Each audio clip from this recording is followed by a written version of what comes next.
Saya teruskan malih ya. Jadi kemungkinan para ulama salah itu kecil karena tadi sanatnya musalsal ila Rasulillah Shallallahu Alaihi Wasallam. Sampai ketika ayat itu dibaca Nabi saat di rumah Sayyidah Aisyah, temanya adalah pembebasan Aisyah dari tuduhan apa?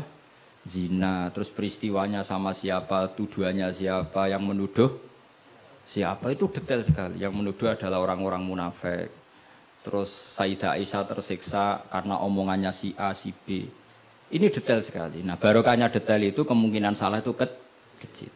Andai kan itu tidak detail, maka orang akan menafsirkan ayat dengan maknal am, dengan lafadz am. Dan itu bahaya. Misalnya lafadz am gini, innal insana lafi khusrin, semua manusia pasti getun. Mosok Rasulullah masuk lafadz innal insana, masa para nabi, para wali masuk innal. Tapi kalau kamu tahu bahasa Arab kan, alil ahdi, al itu untuk makna takrif. Orang tertentu yang kelakuannya tertentu itu lafi khusri. Sehingga proporsional. Apa? Proporsional. Makanya ketika ada ayat misalnya gini, wa anni faddaltukum alal alamin. Bani Israel didawi pangeran, saya memuliakan kamu di atas seluruh penduduk dunia. Semua mufassir mengatakan, karena umatnya Rasulullah adalah umat terbaik, kuntum khaira ummatin. Tapi kenapa Bani Israel dikhitopi wa anni faddaltukum? Oh begini, ala alami zamanihim apa? Ala alami zamanihim. Bani Israel adalah penduduk terbaik di eranya atau di masanya. Kenapa begitu? Karena ada al. Apa? Ada? Seperti begini ya.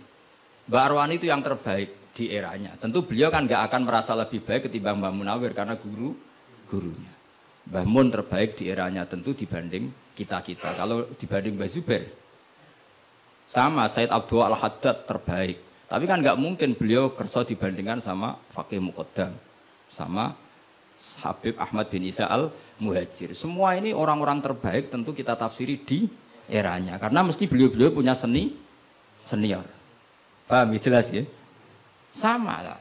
Ketika wa anni faddaltukum alal alamin, Bani Israel dikhitopi gitu, alami zamanihim, bahwa Bani Israel lebih utama hanya dibanding apa? Orang di eranya. Tidak mungkin mengalahkan umat Rasulullah Shallallahu Alaihi Wasallam karena umatnya Nabi kena status kuntum khaira ummati. Ya jelas ya. Jadi, nah, siapa yang tahu proporsional ini? Lagi-lagi ulama. Jadi ini penting, ulama ini penting. Sama ketika Rasulullah itu nyuwun sewu ya mau berteman orang-orang kafir. Itu ulama yang tahu. Bertemannya apa? Karena Rasulullah tidak punya hadzun nafsi, bertemannya adalah tatmi'an lil Islam supaya menyenangkan mereka masuk Islam. Tolaban li imanihim wa toma'an li imanihim. Tapi nak sing akrab sampean, oh paling untuk servis sih. Gak butuh Islami, butuh duit. Kan nanti terserah. Sama-sama dohire itu mau berteman, tapi kan beda orang soleh sama ndak. Aku bolak-balik nyontono gampang kasus wong itu. Ana wong soleh ngekeki dhuwit rondo ayu. Wis pikirane nulung. Tapi nak wong dolim ngekeki dhuwit mesti pesen, mbok pesen apa ora tahu. Jadi sama, perilakunya sama-sama memberi. Tapi orang soleh sama orang fasik selalu beda. Makanya Allah nak ngendikan itu sederhana dan ini sangat sederhana tapi sangat dalam. Qul hal yastawil ladzina ya'lamuna wal ladzina la ya'lamun. Afamangka namu minang kamangka nafasiko sama. Lo coba kiai sama orang fasik yo ramah yo lomo, enak menawa gelem dadi apik. Antar wong fasik yo sayang yo lomo, ben kena dadi anak buah, ben gelem ngedaro narkoba. Lomane padha, pemberiannya sama. Sing kiai memberi ben orang ini jadi baik, sing bandar narkoba memberi ben gelem dadi anak buah. Memberinya sama. Perhatiannya yang beda apa? Niatnya. Karena tidak akan sama afamangka namu minang kamangkana fasiko. Lah saya ingin Quran itu dibaca seperti ini sehingga kualitas maknanya terjaga. Karena bawa koyok kue terus diterjemah, apakah orang mukmin sama dengan orang fasik? Jawab tidak. Itu bangunnya apa ujian masuk madrasah aliyah. Bocok orang karu-karuan, paham itu. Jadi sing detail ya ngaji Quran sing detail. Jadi afamangka namu minang kamangkana fasiko. Makanya Rasulullah nanti ngendikan Dan hadis ini saya pegang betul.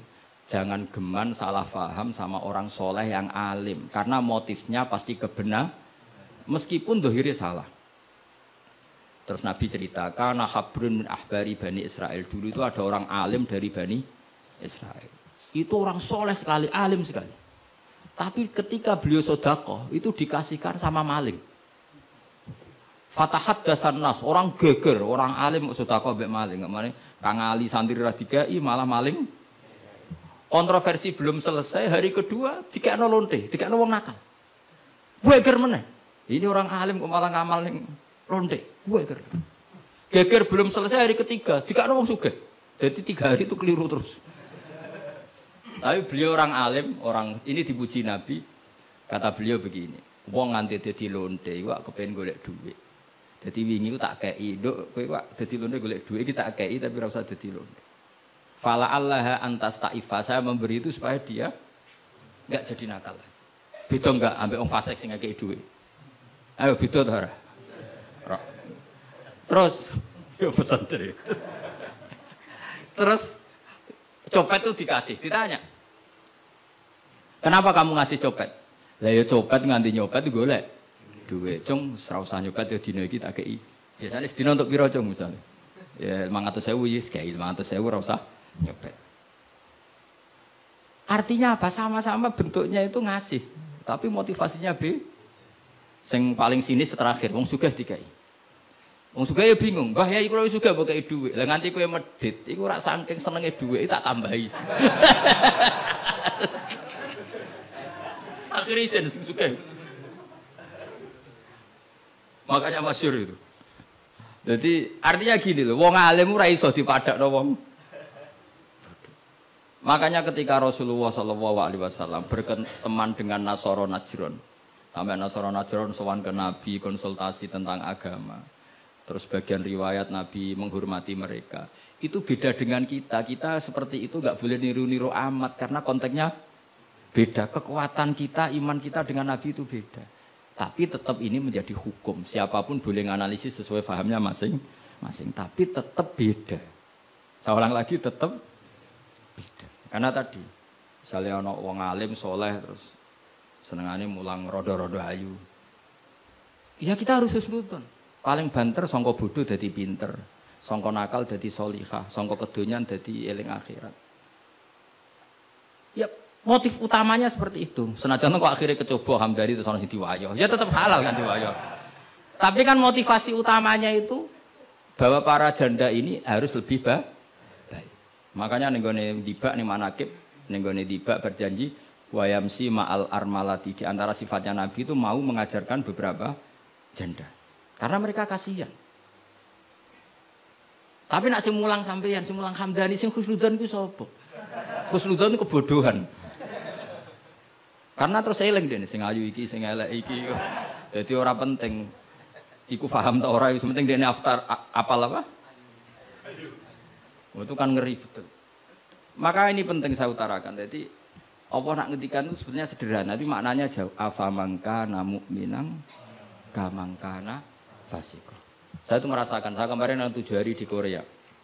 Itu 2006 banyak santri Korea ngaji saya yang pas perainan. Kenapa saya yang diundang? Sebenarnya saya itu nggak diundang.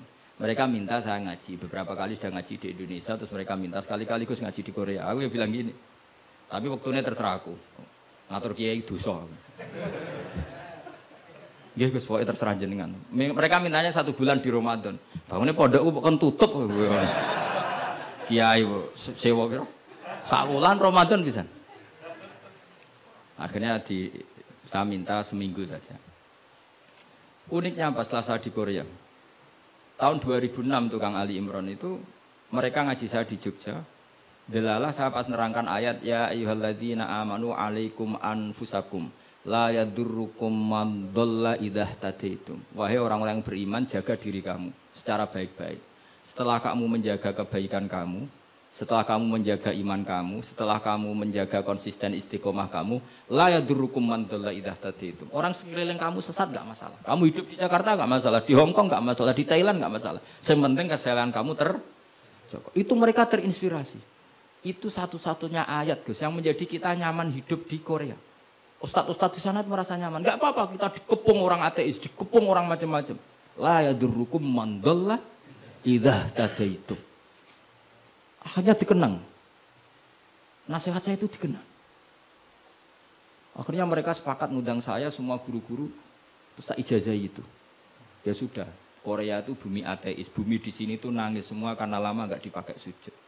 Padahal lakal hamdu mil'us samawati wa mil'ul ardi, bahwa memuji Allah itu harus memenuhi langit dan memenuhi bumi.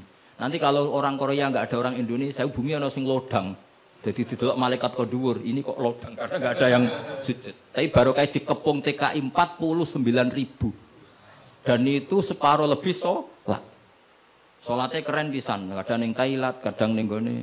Karena kalau pas kerja itu waktu sholat disamakan waktu jeda 5 menit ke kamar mandi. Jadi rata-rata sholatnya itu pas di kamar mandi. Lucunya kalau mereka sedang baik nawani gini, apa tak belikan patung juga?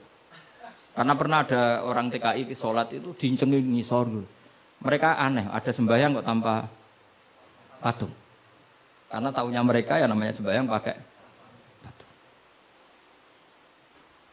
Jadi betapa mereka nggak kenal sekali sama Islam. Dan itu pertama kenal barokahnya orang-orang Indonesia. 49.000.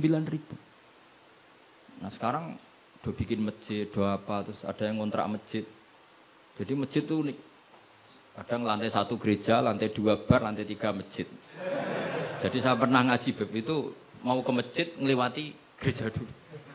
Jadi masjid gambarnya salib. Karena yang di bawah itu gereja. Lewat situ. Lantai 2 bar. Bar itu lantai 3 masjid. Kadang balikannya masjid dulu, bar. Jadi ya nguji iman betul. Teman saya ada yang cerita, saya pernah Gus mau ke masjid, lantai 2 bar sudah masuk setengah.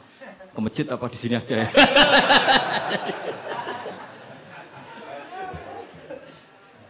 Tapi ya tadi, makanya kita semua syukur betul umatnya Rasulullah Shallallahu Alaihi Wasallam itu dikawal Quran ila yaumil qiyamah. Jadi yang dikawal Quran bukan orang Kudus saja, bukan orang yang daerahnya mayoritas Muslim saja, termasuk orang yang di Korea, di Uni Soviet juga dijaga Quran la yadurrukum man dhalla idza tadi.